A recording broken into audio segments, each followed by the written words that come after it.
سلام دحن دوعيلكم زخوركم تملكتنا على قدام قطر ساعه 6 فرعان زحرنايم زيناتات حيزه قريب له زيناتات بمقرب هافت غبرو مس ملا سمويا استوديو تلفزيون تግራይ حبرناكم كنصنحنا نمكتالكم عديمه ناب فلاماي زينا كسجر نسدرا سوات دغاف مغبارن نوغات تغاللت محكامن وانا تقرط غيرو كم زسرح تكال اغرمتكال تግራይ متفليطوم تكال نزيز غلصه بمخنيات مبل 38 عامت زغري معلت سوات تግራይ سنه 15 عملكيتو كلهم ابيات عيو حلفتي ابستساتفلو مدرخيو غبر غزابير قدامو نت مدرخ تملكيتو ولو بمخنيات مبل 38 عامت زخري معلتي سوات تግራይ سنه 15 ملكيتهم كلهم ابيات عيو حلفتي ابستساتفلو مدرخ ترخيبهم ابز قلطل سراحت تأمت ملكيتهم حسابهم ذهبهم غيزاوي وانا فصام سراحت تأمت دكتور طلهون ترقم بسمكوكينا زعنوات كالات تأمت ناي محواي سراحت كسرح سراحتنياتاتن ناب سرق سراح نمؤتاو منقسقاسات يجبر مهلا ورديهم ناي مجمريا سراح تكالات ناي محواي سراحيو قليت جميرنا يزنرنا ايو قدم سعوص يلنرلو نتن ملؤ بملؤ زعانوا سراحتنيا نبتينن زنبرا سراحتنيا ناي مولاسن ناب سرع سراح كاتوا ناي مغبارن مجماري تنصيرانيان قدامنت اگله تبايلن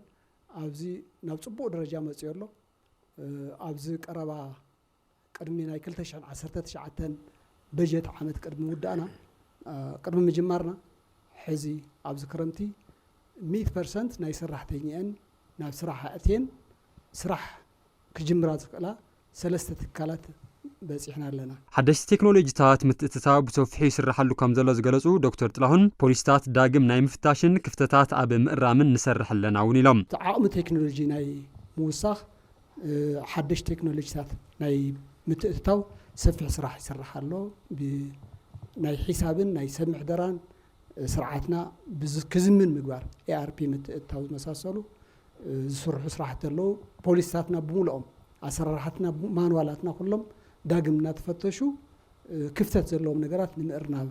زسرح سراحلو تأمت نسدرا سوات دغاف ناي مغبارن وغات تغادلتي ناي محكامن قند عمام غير كسرح مخانون حبيرم يم وانا تخروتو كاب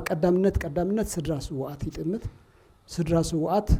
زنبر ناي نبار سدرا سو كيتو قرارصه كاب تاو البروتوريا جميرنا كساب حزي نقصله زلي كفليت ورحاوي اي قرارصن حزون ازي كيتو قرارصه اصل مغبار ناي تحدث سدراسو فليز بلا بحر لو خافت ناي نبار مبزحت عابيت ناي حزي صاونت لو نزوج مزاتوا تاينا هنغبر زلنا زبل منغستي بزوصو دايركشن اوزون متساطف خون مدلاو عقمان فتر لنا نزز خون نتي سدراسو عقم ناي مالت ناي مدغاف صراحه خلاي اريا ناي دغافنا اب وقعتنا محكامي تأمت جمير وزنبره بسنك كينات دوز ولون زي تملؤون مسرة المعات مس مدرك تأكلات بمخان كم سرحون قليسام زي تملؤون ناي محور ايكونومي مسرة المعاتاتون اللونا تأمت جمير ومزنبره ازون مداركتنا دلخا منقص بزوص دايركشن كنملئ خنقللنا بتعب بزحات ناي تيفيتي كولجات تأمت جمير ومزنبره بمخنيات كينات تطوز وللو زي تملؤ كالاي برك بيت تمرتات اللو طعنا طابياتات اللو نزيون كنملؤ زغلنا منغستي زو دايركشن اب قمت اتيو مدارك تدلينا ديو مسناي كباب محورات ديو تدغاغيف كا سراحت واغاون وسي خلو كوينات فطر عنوت ونلو كمينا كنكر زلنا اب تلمنا نصيرنا لنا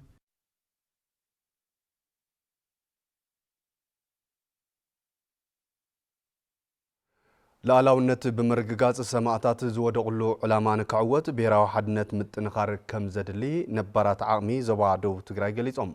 ንጸብጻበ ሃፍቱ ብስራት ገብረ መስቀል ኪሮስ ከም ሳብ ቀርቦይ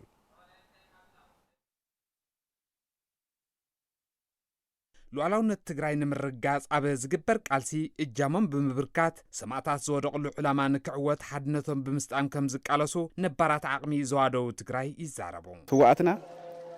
ንዓዶም ንህዝቦም ኣይንግዛእን ብምባል ያው ተሰውኡሉ መዓልቲ ስለ ዝኾነ በበናይ ሓውዜን ይኹን በር ጠቅላላ ናይ 17 ዓመት ናይ ተቕሚጥ ዝነበረ ናይ ሓዝ ናይ ጽንተትን ናይ ኩሉ ተሓሳብ ዝገበረ እዩ ተባዓል ንኽብሮ ዘለና ዝበዓል ንኽብሮ ዘለና ድማ ንሳቶም سئلنا جرحنا مخاز زي كنا سوءاتنا تسوء لمنتهي كم تسوء فليتنا ናታቶም ዓላማ ኣብ ሽጡ ንምብጻሕ ድማ ናይ ስዋዕትና ሓደራ ኣብዚ በተለይ ኣብዚ ሕጂ ወፅሕና ዘሎ ናይ ምህላውን ዘይምህላውን ኩነታት እውን ጠንኪርና ኣብቲ ሽጡ ንኸብፅሕ ክንቃለስ ኢና ስዋዕት ዝወደቐሉ ዓላማ ኣብ ሽጡ ክበፅሕ እንድሕር ኮይኑ ትግራይ ከም ትግራይ ውሕስ ክትኮን እኒዋ ተማዛባለ እንተተመሊሱ ዝኣተው ሓድነት ትግራይ እንተተመሊሱ ኣብ ክባን ዕፅዋን ኣለና እዚ ክባን ዕፅዋን እዚ ፈንፂሕና እንተወፂና ጥራሕ እዩ ሕድሮም ልኸብር ህዝቢ ትግራይ ክትኽብር ተለኻ ኢላ ኣላውነትካ ክትኽብር ተለኻ ጠንኪርካ ትሰርሕ ተለኻ እዩ ኣብ ዝተፈላለዩ ምዕራፋት ቃልሲ ምእንተ ህላውን ምቕጻል መንነትን ህዝቢ ትግራይ መተካእታ ዘይብላ ህይወቶም ንዝገበሩ ጀጋኑን ስድሮኦምን ተረባሕነቶም ክረጋገጽ ምግባር እውን ኣካል ምዕዋት ሕድሪ ስዋዓት ብምዃኑ ብዘይወዓል ሕደር ክስርሐሉ ከም ዘለዎ እቶም ነባራት ዓቕሚ ይገልጹ ስድራ ስውእና ይኹን ካሊእ ምሕጋዝ በቃ ወጢርካ ለቲ ጉዱእ ኮይናት ይኹን ነቲ ስድራ ስውእ ዘሎ ኣብ ሓዘን ዘሎ ርእሱ ከቕንዕ መንግስቲ እውን ትኩረት ገይሩሉ ዝሰርሕ ዘሎ ንሕና እውን እዚ ድርብ ሓላፍነት ይጽበየና በቃ ሰማዕታት ስለዝዘከርና ጥራሕ ዕላማ ሰማዕታት ተዓዊቱ ማለት ይኹን ዕላማ ሰማዕታት ተዓዊቱ ክበሃል ልኽእል ስድራ ስውኣት እንትድበሱ ሰናይ ምምሕዳር እንትረጋገጽ ፍትሒ እንትነግስ ግዝኣታዊ ሓድነት ትግራይ ናብ ቦትኡ እንትምለስ ተመዛበልቲ ኣብ ኬንዳ በየመዓልቱ ብጥሜትን ብሕማምን ብፀሓይን ብንፋስን ብዝናብን በብመዓልቱ ዝረግፉ ለለዉ ተመዛበልቲ ወገናትና ናብ ቦትኦም እንትምለሱ ጥራሕ ሰማዕታትና ዝወደቑሉ ዕላማ ተዓዊቱ ክንብል ንኽእል ካብዚ ወፃኢ ካሊእ ዕላማ የብልን ስድራ ስዋዓት ናይ ደቁ ወጋ ናይ ደቁ ካሳ ክረክብ ክደንን የውልን ክሓዝን የውልን ካብ ዝብል በቲ መንግስቲ ዝተዋሃቦ ኣዋጅ መምርሒ ኣሎ ኣብቲ መሰል ተጠቃምነት ነዚ መሰረት ጌርና ዝሰርሕናዮም ስራሕትታት ኣለዉ እዚኦም ሙሉኣት ኣይኮንን ቀጻልነት ቃልሲ የድልየና ቀጻልነት ክንሰርሖ ዝግበአና ስራሕቲ ከም ዘለዉ ኣብቲ ልምናን ከም ገዛዕየ ዝሓዝናዮም ስራሕቲ እውን ኣለዉ ንምባል እዩ ስለዚ ሰማዕታት ንዘክር ክንብል ከለና ካብ ቃል ሓሊፉ ናብ ተግባር ነሽርፈሉ ጉዳይ ክኸውን ስርዓት ብልጽግና ቀደም ክብል ዝፈጸሞም በደላት ከየናስሕዎ ዳግማይ ህዝብ ትግራይ ንምጽናት ዓሊሙ ነጋሪት ኩናት ብምእዋጅን ክልከላታት በጀትን ነዳድን ብምንባርን ትግራይን ህዝባን ንምጥፋእ ይሰርሕ ብምህላው ከም ህዝቢ ብሔራዊ ሓድነት ብምጥንኻር ምምካት ከም ዘድሊ ነባራት ዓቕሚ ዝዋደው ትግራይ ሓቢሮም ጥላይ ሕዚ እውን ጨርሹ መሊኡ ከጥፍየ ዝብል ሓሳብ ኣለዎ ይንቀሳቀስሉ ዕፅዋን ክባን እያ ዘላ ሕዚ እውን ክነብር ሰኩሚና ዝብል ሓይሊ ዩኒቨርሲቲ ይመልሱ በቃ ዩኒቨርሲቲ ጠንኪርካ ምቅላስ እዩ መዋፅኡ ሕዚ እውን ዳግም ኩናት ዝኣወጅና ኣሎ ዓድኒና ኢና ንገዝአኩም ዝብል ተኮይኑ ግን ህዝቢ ትግራይ ዳግም ርእሰ ድምኑ ዝሓድረሉ ስለዘይኸውን ህዝቢ ትግራይ ኩሉ ብሓደ ንብሔራዊ ሓድነቱ ብሔራዊ ክብሩ ኢሉ ብሓደ ክሰምር ብሓደ ክረዳእ ይግብኦ ማለት እዩ ናፍቲ ሓድነት ናፍቲ ጥንካሬ ኣቲና ነቲ ሕዚ ኣብ ቅድሜና ዝርአ ዘሎ ናይ ጀኖሳይድ ምድላው ናይ ኩናት ምድላው ብዝበለፀ መልክዑ ብሰላማዊ መንገዲ ክእለ ኢና ክንገብር ዘለና ብሰላማዊ መንገዲ ዘይእለ እንተኮይኑ ግን ሓድነትካ ስጢምካ ላዕላውነትካን ተፈናቃላይካን እቲ ሕዚ ዕፅዋታት ዘለውን ናይ ባዕሉ ኣካል ናይቲ መፍትሒ ምግባር ኣብዚ ክንቃለስ ዘለና ምዃኑ እየ ክሕብር ዝኽእል ህዝቢ ትግራይ ዝተወንዘፈ መንግስቱ መሊሱ ህላውኡን ላዕላውነቱን ንምውሓስ ንስድራ ስዋኣትን ሓርበኛታትን ክሕግዝን ክከናኸንን ይገብሮ ንዘሎ ቃልሲ ማሕበር ተጋደልቲ ትግራይ ኣብ ጎኖም ህላው ኣረጋጊጾም እቲ ማሕበር መበለ 38 ዓመት 15 ሰነ መዓልቲ ሰማዕታት ተመልኪቱ ኣብ ዘውፅኦ መግለጺ ህዝቢ ትግራይ ቅድሚ 1967 ዓመተ ምህረት ብገዛእቲ ድርብታት ኢትዮጵያ ከይምሃር ከይሕከም ታሪኹን ባህሉን ከየማዕበል ብቋንቁ ከይዛረብ ባዕሉን ባዕሉ ከየመሓድርን ንዓመታት ዘስካሕክሕ ብሔራውን ደርባውን ጭቆና ዝበጽሖ ዝነበረ ህዝቢ ምንባሩ ኣዘኻኺሩ ካብዚ ደርባውን ብሔራውን ጭቆና ንምንጋፍ ድማ እናተቃለሰን በብመዋእሉ መስዋዕቲ እናኻፈለን መጽኡ ዝበለት ማሕበር ይኹን እምበር ሳእንስቶ ወደበ መራርሓ ከይተዓወተ ንብዙሕ ዓመታት ዝጸንሐ እኳ እንተኾነ ኣብ 1967 ዓመተ ምህረት ብሕወሓት እናተመርሐ ዝጀምሮ ዕጥቃዊ ቃልሲ ብ1983 ዓመተ ምህረት ተዓዊቱ ውጽኢት ቃልሱ ምርኣይ ምጅማሩ ኣረዲኦም እንተኾነ ብሽም ለውጢ ናብ ስልጣን ዝመጸ መንግስቲ ኢትዮጵያ ዝተረፈ ህዝቢ ትግራይ ኣብ 2013 ዓመተ ምህረት ጆኖሳይድ ፈጺሙሉን ይፍጽመሉን ኣሎ ዝበለ ማሕበር ተጋደልቲ ትግራይ እንተ ህዝቢ ትግራይ ግን ብጀግንነቱን መስዋዕቱን ካብ ሙሉእ ጽንተት ድሒን ኢሉ ጀጋኑና ንህይወቶም ከይሰስዑ መንነት ህላውናን ድሕንነታን ህዝቢ ትግራይ ንምርግጋጽ ትማሊ ይኹን ሎሚ መስዋዕቲ ከፊሎምን ይኸፍሉን ምህላዎምን እዚ መስዋዕቲ ንመላ ህዝቢ ትግራይ ዝተኸፈለ ክቡር መስዋዕቲ ብምዃኑ መላ ህዝቢ ትግራይ ዘኽብሮን ዝዝክሮን መስዋዕቲ ጥራሕ ዘይኮነስ ውጥኖም ክኽንበት ኣብ ምቅላስ ይርከብ ኢሉ ማሕበር ተጋደልቲ ትግራይ ኣብ መግለጺ እዩ መንግስቲ ኢትዮጵያ ኣብ ልዕሊ ህዝቢ ትግራይ ዘካይዶ ዝነበረ ጆኖሳይዳዊ ኩናት ብውዕሊ ፕሪቶሪያ ጠጠው ክብል ተስፋ ተገይሩሉ እኳ እንተነበረ መልክዑ ቀይሩ ብዘይ ምቁራጽ እናካየዶ ጸኒሑ እዩ ዝበለት መግለጺ እዚ ድማ ውዕሊ ፕሪቶሪያ ሙሉእ ብሙሉእ ኣፍሪሱ ቁልዑ ኩናት ጀሚሩን ይዳሎን ምህላውን ኣፍሊጡ እቲ ማሕበር ነዚ መሰረት ብምግባር ኣብ ዘውፅኦ በዓል 3 ነጥብታት መግለጽ ቅዋም መንግስቲ ኢትዮጵያ ዘካይዶ ዘሎ ጆኖሳይድን ዝገብሮ ዘሎ ምድላውን ጠጠው ክብል ብሰላማዊ ኣገባብ ግዛኣታዊ መሬት ትግራይ ክምለስን ማሕበረሰብ ዓለም ጻቕጢ ክገብር ጸዊዕ ኣሎ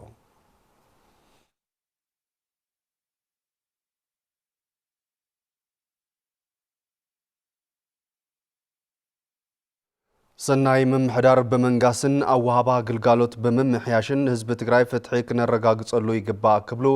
ሰራሕተኛታት ትልምን እቶት ምትእኻብ ሃፍትን ኣፍሊጦም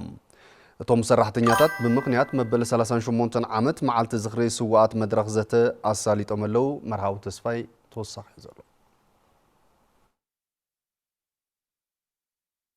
ወረዳ ትልምን እቶት ምትእኻብ ሃፍትን ብምኽንያት ዝኽሪ ሰማዕታት መበል 38 ዓመት መድረኽ ዘተ ኣሳሊጡም ዝኽሪ ሰማዕታት እንትዝከር ዕላማ መስዋዕቶም ብምትግባር ክኸውን ከም ዝግባእ ተሳተፍቲ ኣካላት ሓቢሮም ቶም ሰማዕታትና ንፍትሒ ኢሎም ድሕር ሓሊፎም ኮይኖም ፍትሓዊ ዝኾነ ሰናይ ምምሕዳር ዝለገሶ ኣካይዳ ድዩ እኒአዩ እዚ ብደንቢ ክረአ ዝግብኦ እዩ ስድራሱ እሲ ናብ ቤት መዘጋጃ ኸይዳ ናብ ፍትሒ ኸይዳ ናብ ካሊእ ኸይዳ ናብ መብራህቲ ኸይዳ ናብ ካሊእ ኸይዳ ናብ ኸየት እያ ትምለስ ዘላ ብየማን ብጸጋም ኢልና ህዝብና ንምምላስ ላብ ውሕስቦትኡ ህዝብና ካብ ጥሜትን ህልቂትን ክነድሕነ ተኾይንና ተከባይ ዕፅዋይ ክንጥሕሰ ተኾይንና ታዘላ ኩረና ሻዕሊ ነግፉ ኢሎም ንጽበይና ዘለው ጸላእቲ ክነበርዕናም ተኾይንና ሕዚ እውን ተወዲብና ክንቃሰለና صحافي ወረዳ ትልምን እቶት ምትእኻብ ሃፍትን ኣይተ ዮሐንስ በርሀም ሕቶታት ህዝቢ ትግራይ ንምምላስ ተሳትፎ ኩሉ ሕብረተሰብ ከም ዝጠልብ ሓቢሮም ናይ ሰናይ ምሕዳር ሕቶ ክንልዕል ተለና ንሕና ሲቪል ሰርቫንት ኢና ዝተኣክና ነና ንሕና ኢልና ክንልዕል ኣለና ንህዝቢ ከመይ ኣነ ግልግል ኣነ ግብሪ እየ ዝእክብ ስለዚ ግብሪ ክእክብ ተለኹ እንታይ እየ ዝገብር ኣነ መንገዲ እየ ዝሰርሕ ኣነ መንገዲ ዝሰርሕ ተለኹ ከመይ እየ ስለዚ ትግልጋሎት ናይ ሰናይ ምምሕዳር ሕቶ ዝለዓል ንኻሊእ እንተይኮነስ ንባዕልና እያ سواءتنا هي وزغون نحنا بنفترو صبوق صراح تكبارنيا إلنا هنوصد ألنا ببموالو استخايدو هزباوي قالسي هزب تግራይ ንህላወ ዝተገበረም ፍትሓዊ ቃልሲ ከም ዝነበረ ድማ ሓላፊ ዋና ኦዲተር ክልል ትግራይ ኣይተ ክብሮም ፍስሓየ ኣገንዚቦም ትናይ ቀዳማይ ወያነ ዓመፅ እንትላዓል ተለው ካልኦት ናይ ኢትዮጵያ ከባቢታት እውን ይላዓል ነይሩ ብዝተፈለየ ህዝቢ ትግራይ ግን ይጭፍጨፍ ነይሩ ትምጭፍጫፍ ንሕዘ ይኮነን ማለት ንህዝቢ ትግራይ ንመይኑ ናሬት ጌርካ ፈሊኻ ካፍትናይ ካሊ ናይ ኢትዮጵያ ህዝቢ ናይ ምጥቃዕ ዲሌትን ተግባርን ዝጸንሐ እዩ ጸላእትና ኩሉ ግዜ ምስ ፈተኑና እዮም ንሕና ድማ መግዛእቲ ንዘይ ምቕባል ኩሉ ግዜ ምስ መከትና ኢና ማለት ቀንዲ ዋኒን መንግስቲ ትግራይ መኸተ መምርሕን ሰናይ ምምሕዳር ምርጋጽን ይዝበሉ ኣይተክብሮም ቃለ ሰማዕታት ንምትግባር ትኩረት ተዋሂብሉ ከም ዝስራሕ ድማ አብሪሆም መንግስቲ ሰለስተ አካላት እዮም ዘለዎ ሕጊ ፈጻሚ ሕጊ መውጽኢ ሕጊ ተርጓሚ እዚኦም ሰለስቲኦም ተናቢቦም ተዘይሰሪሖም ስርዓት ዝበሃል ኩሉ ይኽእል ኣብ ዝኾነ መስሪያ ቤት ተሓደ ካብቲ ሓደ ክገድድ ይኽእል ተሓደ ካብቲ ሓደ ክሕሽ ይኽእል ኣብ ዝኸድካዮ መንግስታዊ ግልጋሎት ሕዚ ግልጋሎት ምርካብ ከቢድ ፈተና እዩ ህዝብና በብደረጃኡ ዘሎ ኣብ በብደረጃኡ ዘሎ ግልጋሎት ዝደልየሉ ከባቢ ኸይዱ ምግልጋል ብጣዕሚ ይጽገም ዘሎ ስዋኣት ንፍትሒ እዮም ተሰውዮም ትኽክል ህዝብና ፍትሒ ይዝደሊ ሰው ፍትሒ ረክበሎ ናይ ፍትሒ ጉዳይ ብደንብ ክረአሉ ሕዚ ናብ መንግስትና ተመሊሰሉ ሕዝቢ ባይዞ ክልላዊ ናይ ፍትሒ ምንቕናቕ ክግበር እዩ ክልላዊ ብዝተወደበ ኣፍቲ ጀሚርካ ኣፍቲ ኣብ ሓደ ግዛዕ ዝኸውን ኣይኮነን ሕዚ ክልላዊ ናይ ፍትሒ ምንቕናቕ እዩ ዘድልዮ ሕዚ እዚ መንግስቲ ክገብሮ እዩ ቀረባ ግዜ ኩልና ድማ ኣብዚ እጃምና ክንወፃ ኢና باسم جگانو سوات استسيمو ጎደናታት ከተማ መቀለ ክትትልን ክንክንን ክግበረሎም ዘዘራርብናዮም ነበርቲ ከተማ መቀለ ገሊጾም እቶም ነበርቲ ምእንተ ህላውን ድሕንነትን ህዝቢ ትግራይ መስዋዕት ዝኸፈሉ ጀጋኑ ደቅ ህዝቢ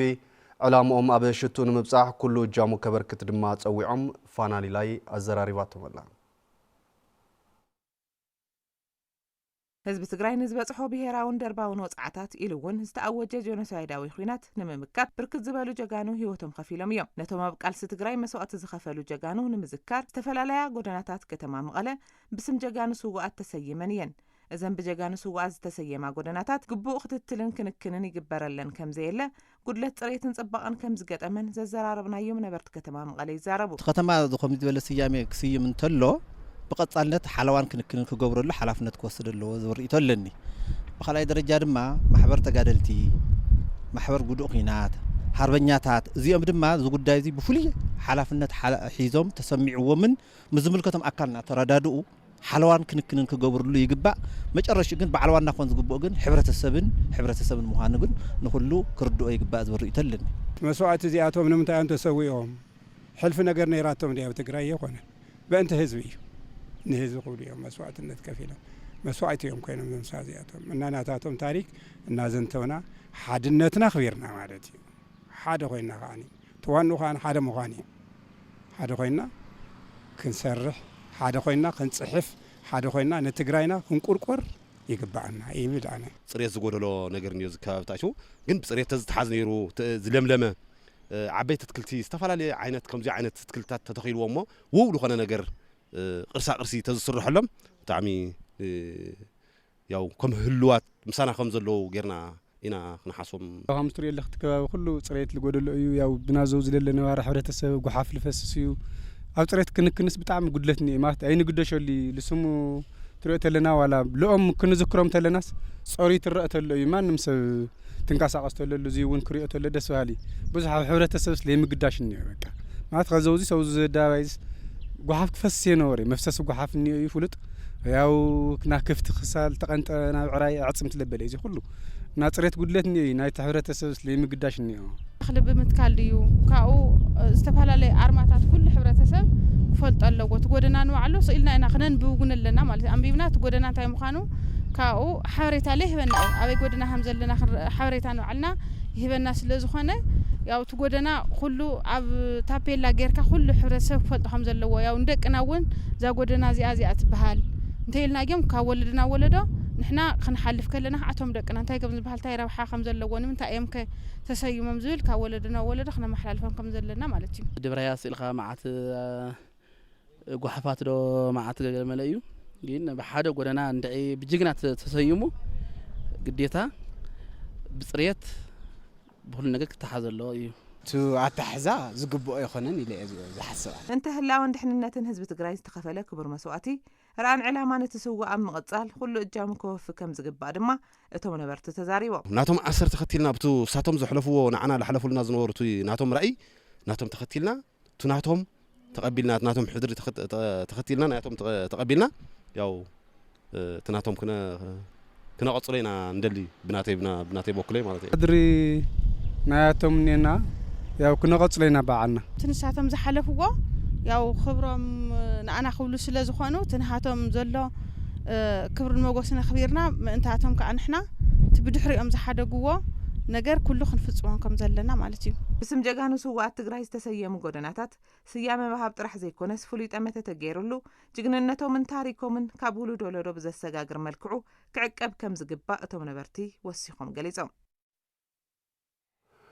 ዜናታት ቴሌቪዥን ትግራይ በቀጥታ ኣብ ምክትታል ትርከቡ ዝኸበርኩም ተመልከትና ሓርያኹም ቴሌቪዥን ትግራይ ጌርኩም ትከታተሉ ስለ ዘለኹም ድማ ክብረት ያበልና ብምባል ሕዚ ድማ ካብ ተጠዋርነት ናብ ዓርስኻ ምኽኣል ዝብል ዜና ናባኹም ቀብለው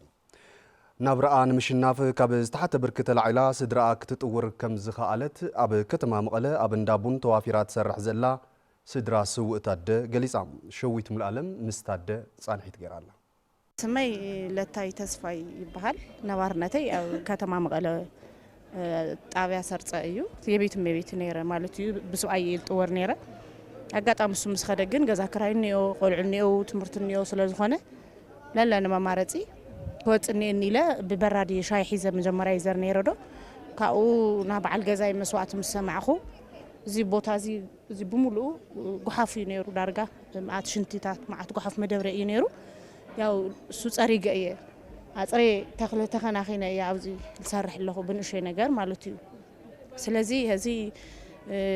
ገዛለ ያው ስድራ ስውእ እያ ኢሉ እዩ ትበዓል ገዛ ብነፃ እዩኒ መሕደረ ቁሑ ስለ ላለመንኩ እየ ለምጦ ነይረ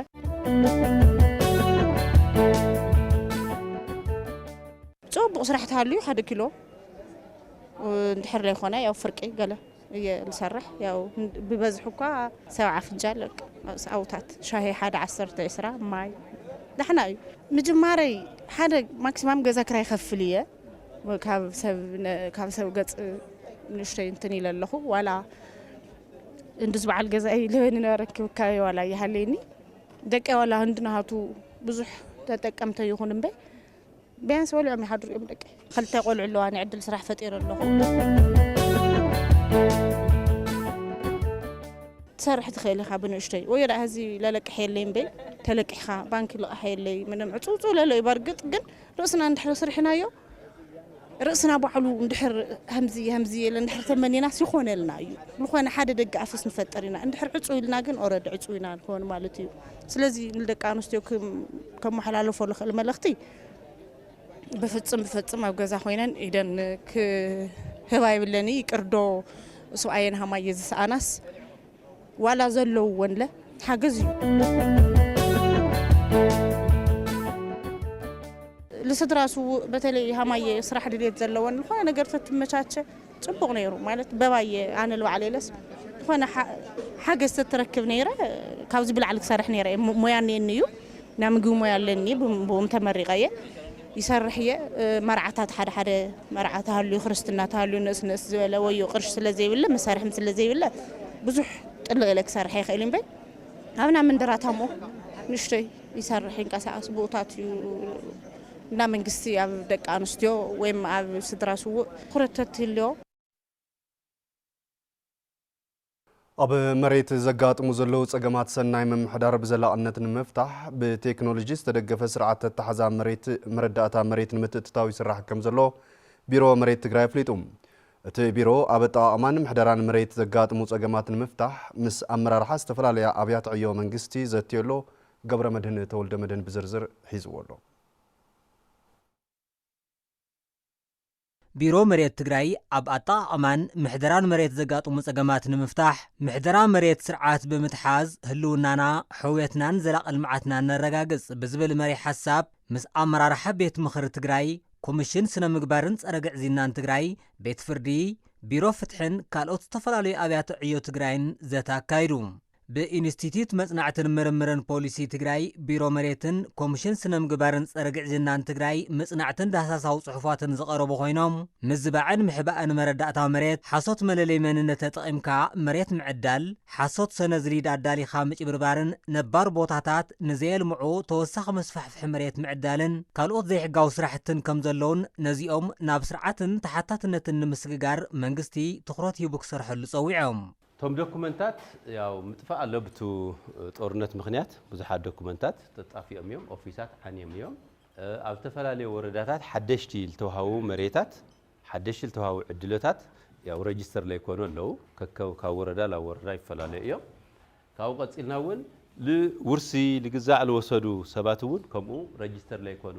ኣለው ሙሉእ ብሙሉእ ሪካርድ ለይብሎም ካብኡ ዲጂታል ላይ ምዃን ድማ ብዓብይኡ ፀገም ኮይኑ ኣሎ ማለት እዩ እቲ ኩናት ናብ ነጋዶ ዝቀየሮም ኣካላት ግን ኣብ ውሽጢ ማህደር ናይ መብልሻው ናይ ምስራሕ ስራሕቲ ይሰርሑ ነይሮም እዮም ስለዚ ብዙሓት ብፀላእ ይኹን ብናይ ውሽጢ ሓይልታት ዝባደሙ ዝተበላሸው ዝተቀየሩ መረዳእታታት ስለ ዝነበሩ ናብ ስራሕ ክንኣት ከለና መረዳእታ ናይ ምትካእ ስራሕ ይተሰሪሑ መጀመርያ ማለት እዩ ሕዚ እውን እዚኣ ኣስተኻኺልና ናብ ስርዓት ተዘይቲናያ ልምዓት ጠጠው እንተይሉ ልምዓት ጠጠው ኢሉ ማለት በተዘዋዋሪ መንገድ ድኽነት ድሕሪ ስደት ዝመጽእ ድማ ብርሰት እዩ ስለዚ ሓዲ ክመርጽ ዘለዎ ማለት እዩ ከም ማሕበረሰብ ከዓ ክንረዳድአሉ እዩ ዝግበአና ፕራክቲካል ኣባና ኣጋጢሙ ዘሎ ሕዚ ንሱ እዩ እቲ ዋና ቁጥሪ ሓደ ኢልና ዝሓዝናዮ መሰል ዋነት ነባር ትሕዝቶ ምፍጣር ዝምልከት ካልኣይ ኣብ ነባር ትሕዝቶ ዳይነት ዝህብ ይግባአን ሰማዓይ ጉባኤ ብኣዋጅ መሰረት ዘይምጥያሽ ስለዚ ብዙሕ ችግር ይፈጢሩ ማለት እዩ እዚ ብዘይምጥያሹ ብዙሕ ችግር ዝፈጠረ እዩ ተሳተፍቲ እቲ መድረኽ ዝኾኑ ኣመራርሓ ዝተፈላለየ ኣብያተ ዕዮ ትግራይ መሬት ብዘይ ሕጋውያን ደለልቲ ዘይፍትሓዊ ዳይነት ኣብያተ ፍርድን ሓላፍነት ዘይስምዖም ሰበስልጣንን ሓደጋ ህልውና ይኾን ከም ዘሎን ነዚ ንምፍታሕ ኩለን ኣብያተ ዕዮ ተዋዲደን ክሰርሐሉ ይግባእ ኢሎም ኣብ ከባቢና ኣብ ከባቢ ከተማ መቐለ ዝርከቡ ጣብያታት ኣለዉ ቅድሚ 20 ዓመት ከተማ ኢኹም ዝበልናዮ ግን ድማ ከተማ ክንገብሮም ዘይከኣልና እዚ ከባቢታት እዚዩ ናይ ንግድ መሬት ቁልፍ ከባቢታት ይኮይኑ ዝኒሄ ማለት እዩ ናይ ምጭርዋር ናይ ክራይ ምእካብ ቁልፊ እዩ ትመምርሕ እንታይ እዩ ዝብል ከተማ ኢኻ ካብ ዝበልካዮም ግዜ ጀሚሩ ኤልዲፒ ኩሉ ነገር ናብ ከተማ ዝእቱ መሰረተ ልምዓት እቲኻ እቲ 5 ዓመት ክውዳእ ኣለዎ እዩ ዝብል ርክክብ ምስ ተፈጸመ ኣብ ውሽጢ 6 ወርሒ እቶም ዜጋታት ኤንዲፒ ሲኹን ኤልዲፒ ተሰሪሕሎም ናይ ከተማ ስታይል ክሕዘሎም መሰሎም እዩ መንገዲ ክዝርግሐሎም ማይ ክረኽቡ ናይ ከተማ ግልጋሎት ክረኽቡ መንገዲ ክፈተሎም ኣሎ ን22 ዓመት ን18 ዓመት ን20 ዓመት ኣይፈታሕናሎምን ሽዑ ዝነበሩ ሰባት ውሕዳት እዮም ኣብ 22 ዓመት ወዲ 22 ዓመት ተወሊዱ ክጉብዝ ኢኻ ዕድል ሂብካ በልና ኣውላድ عدل متشاب كتما وشتي بقوان سرحنا بزي مسرحنا قرفت كفيتنا نقعزينا برا خفيتنا له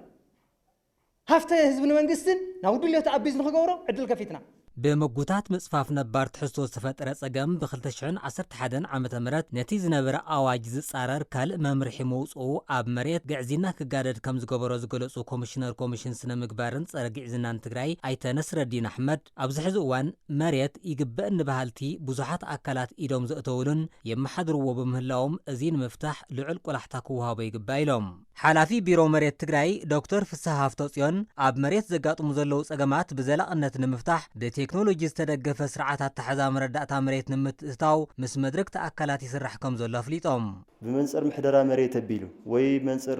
تفطر هفت خاتم محدرلو من قدي مسيلو تجوز زمزق حدنت كاز شرشر فتحي زقادل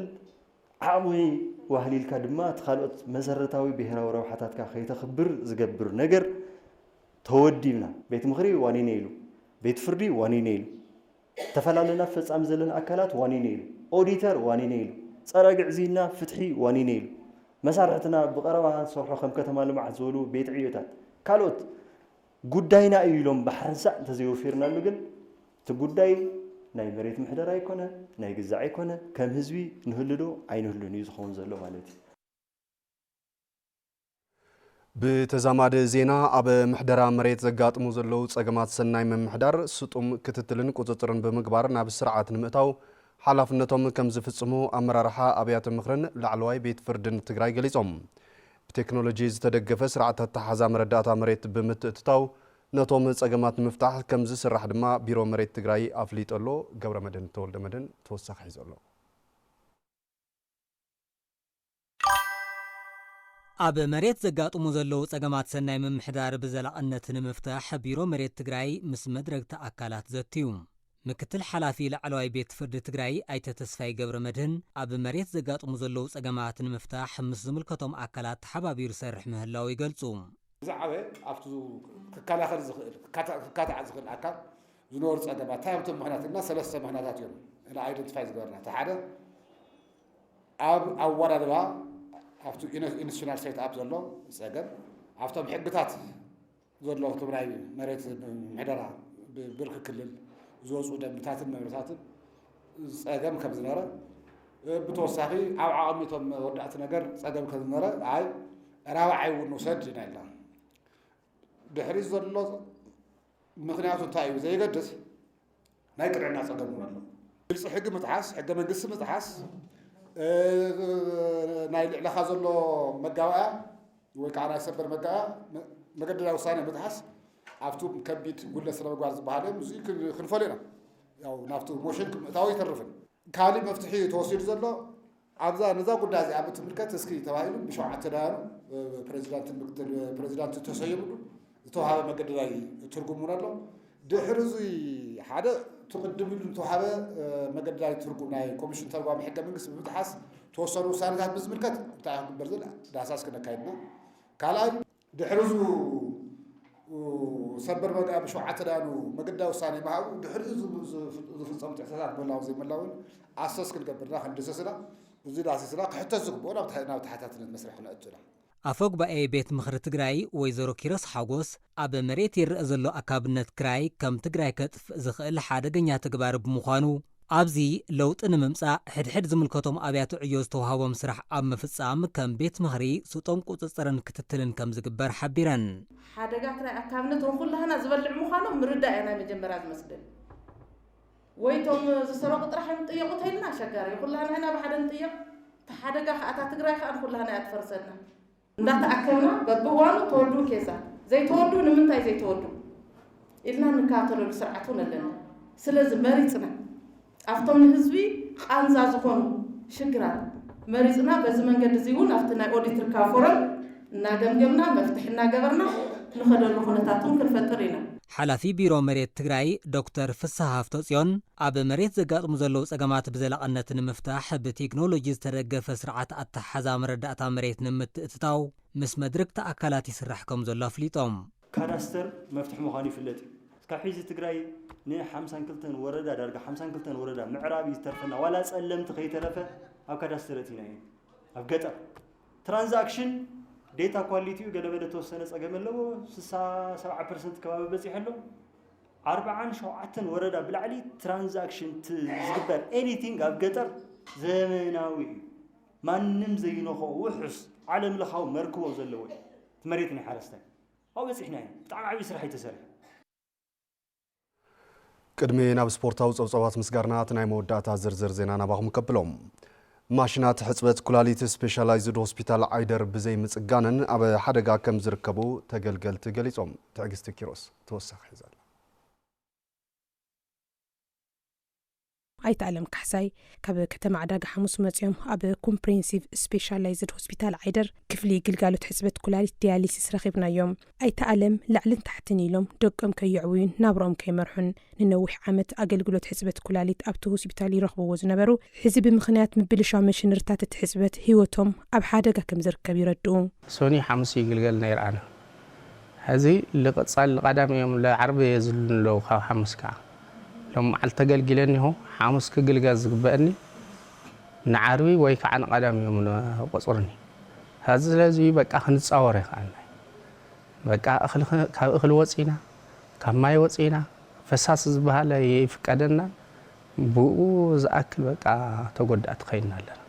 بقى زوصلنا يوم مجي هونو ويك عال تطعمنا لهم فساسيات كلهم تأكيوم كنشان سلالين خير عين شنو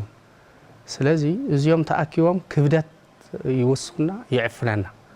من تفسي خلنا ماجو كم أبنت دا تاريخ أي تعلم العلم نمبر قالوا تبتو سبيتال اتقلقالو السرخ وزنبر وقنات تمساسا لعزا بسيحوهم أب أفموت بسيحوم كم زركبو كاليتهم مصاخلو كاو وردا راي عزو أبزلات مالالس فلا لسر قبر حزد أبقى نما أنت بروغرام خاخوين تمتصمو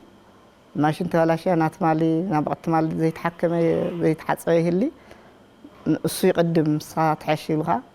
بقى نوع تحلف 3 لتر 4 لتر تتحضر نوع الخامن او ساعات خان كيتحكم تعفنها تنصل مالتي ازين انا معلت تمالي نور معلتي سنكي تن ماشين زي حاوط لله زغص اي منامن نفافحني لله نات معلت محلاف مالتي مكي عصينا يعفن من نغاري ابيكا من قسقاسي ابي بحرو بقى كاون توصاي ترلهيو بزح ساعات كدام امروس او حدا غزي حصيتس دال 6 شهر شينا نوص نعا اون تا ماشين سئنايا مالتي سان محصابن سان حاكم مرعي بشأني كله نتحمام حمام توسخوني عندما ابي اخوف لو الي ماشين تسعينن تن ماشين ما يقندو راسينن رسل روزي خير كل تور حكاب غيرلو لا سلست ورحو يقبر زمو يعني حكايم قزعنا صقونو قزعنا قورو همنا بولو وقا نساتهم يمنا تقالسو شحزي ناطنحنا نيرم بي كابز بالاش نوح يغيرتو ماشينات ግን ሎሚ ኣብ መጠረሻ ወጽሑ ኩሉ ጠፊኡ ልምልከቶ ኣካል ተልዩ ወይ ከዓ ሰብ ሃፍቲ ገበርቲ ጽቡቕ እዚያቶም እዙይ ሰሚዖም ከርብድና ኣለዎ ስሙ ክግለጽ ፈቃደኛ ዘይኮነ ኣብቲ ክፍሊ በዓል ሞያ ጥዕና ን8 ዓመት ዝኣክል ኣገልግሎት ዝህባ ዝነበራ መሽነሪታት ዛጊድ ምንም ጽገና ከይተገበረለን ኣብ ስራሕ ከም ዝጸንሓን ሕዚ ግና ልዕሊ 12 መሽነሪታት ካብ ጥቕሚ ወጻእ ከም ዝኾና ገሊጹ ኣቦ መንበር ማሕበር ተሓከምቲ ኩላሊት ትግራይ ኣይተሃፍቶም ኣባዲ ብግዲኦም እቲ ዘሎ ጸገም ንምፍታሕ ንዝምልከቱ ኣካል ብተደጋጋሚ ሕቶ ኣቕሪቦም ዛጊድ ምንም ፍታሕ ከም ዘይረኸቡ ሓቢሮም ተናይ ማይ መጻረይ መሽናት ንኡን ምጽጋን ዘድልዮ ወጻኢ بتعمل بزحيو يوم يلمنا نون زحلف أوان ناي جومة أخاك برنامج تقايد نيريو بعيدر جنت جنزب نوزو علي مثلاً تتجنانت ناي ماي مساري ተን መሽናት እውን በዓል ሞያ ቦቱ ሞያ ዝተመረቐ በዓል ሞያ ወይ ነተን መሽናት ዝፈልጥ በዓል ሞያ መፅኡ ክፅግነኒ ዝግባእ ነይሩ ግን ያው ብና ውሽጢ ዓቕሚ እየን ፅገና ዘለዋ ስለዚ ከምቲ ዝድለ ተፀጊነን ናብ ስራሕ ክኣትዋ ኣይከኣላን ዓቕሚ ዘለዎ ኣዲስ ኣበባ ክውን ናብ ካሊእ ቦታ ክኸይድ ይኽእል ይኾን ዓቕሚ ዘይብሉ ግን ንፅበ ግን ያው ትፅበዮ ሞት እዩ ዝኸውን ዘለና ብጣዕሚ ከቢድ ሽግር ገጢሙና ኣሎ ነዚ ፀገም ዘመልኪትና መብርህ ንክህቡና ሜዲካል ዳይሬክተር እቲ ሆስፒታል ብኣካልን ብስልክን ብተደጋጋሚ ሓቲትና መልሲ ስለ ዘይረኸብና ቀጻሊ ዘሎ ምዕባለ ተኸታቲልና ክነቕርብ ኢና ዜናታት ስፖርትን ዘቕረበልና መሳርሕትና ሰለሙን ኣስመላሽ ኣመስጊነ ዝኸበርኩም ተመልከትና ነዚ ዕለት እዚ ዝሓረናዮም ዜናታት ቴሌቪዥን ትግራይ ዞም ክሳብ ሕዚ ዝተኸታተልኩሞም ይመስሉ ነይሮም ስለ ትምክትታልኩም ክብረት ያብልና በብዘለኹሞ ብሩኽ መዓልቲ